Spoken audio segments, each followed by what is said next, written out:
14 വയസ്സുകാരിയെ ബലാത്സംഗം ചെയ്ത ശേഷം കഴുത്ത് ഞെരിച്ചു കൊലപ്പെടുത്തി റെയിൽവേ ട്രാക്കിനരികിൽ തള്ളിയ സംഭവത്തിൽ സുഹൃത്തായ 16-കാരൻ പോലീസിന്റെ പിടിയിലായി. മലപ്പുറം തൊടിയപാലത്തു നിന്നും കാണാതായ പെൺകുട്ടിയുടെ മൃതദേഹമാണ് ഇന്ന് രാവിലെയോടെ ആളൊഴിഞ്ഞ പറമ്പിൽ നിന്നും കണ്ടെത്തിയത്. പ്രാഥമിക ചോദ്യം ചെയ്യലിൽ സുഹൃത്ത് കുറ്റം സമ്മതിച്ചിട്ടുണ്ട്. സംഭവത്തിൽ കൂടുതൽ പേർക്ക് പങ്കുണ്ടോ എന്ന സാധ്യതയും പോലീസ് തള്ളിക്കളഞ്ഞില്ല. മലപ്പുറം കരുവാരക്കുണ്ട് സ്വദേശിനിയായ 14-കാരി ഇന്നലെ രാവിലെ വീട്ടിൽ നിന്ന് സ്കൂളിലേക്ക് പോയ ശേഷം മടങ്ങിയെത്തിയിരുന്നില്ല.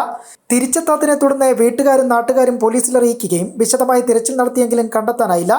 ഇതിനിടെ മാതാപിതാക്കൾ നൽകിയ പരാതിയുടെ അടിസ്ഥാനത്തിൽ പെൺകുട്ടിയുടെ ആൺസുഹൃത്തായ 16 വയസ്സുകാരനായ +1 വിദ്യാർത്ഥിയെ പോലീസ് കസ്റ്റഡിയിലെടുക്കുകയായിരുന്നു.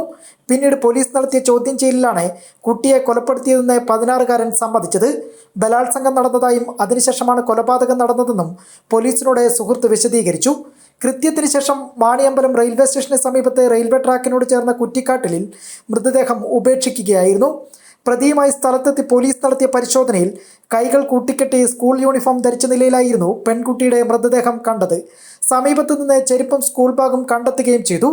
പെൺകുട്ടിയും സുഹൃത്തും ബൈക്കിൽ റെയിൽവേ ട്രാക്കിനരികിൽ വരെ എത്തിയ ശേഷം അവിടെ നിന്ന് നടന്ന് ആളൊഴിഞ്ഞ സ്ഥലത്തേക്ക് എത്തിയതാകാമെന്ന നിഗമനത്തിലാണ് നിലവിൽ പോലീസ് സംഘം.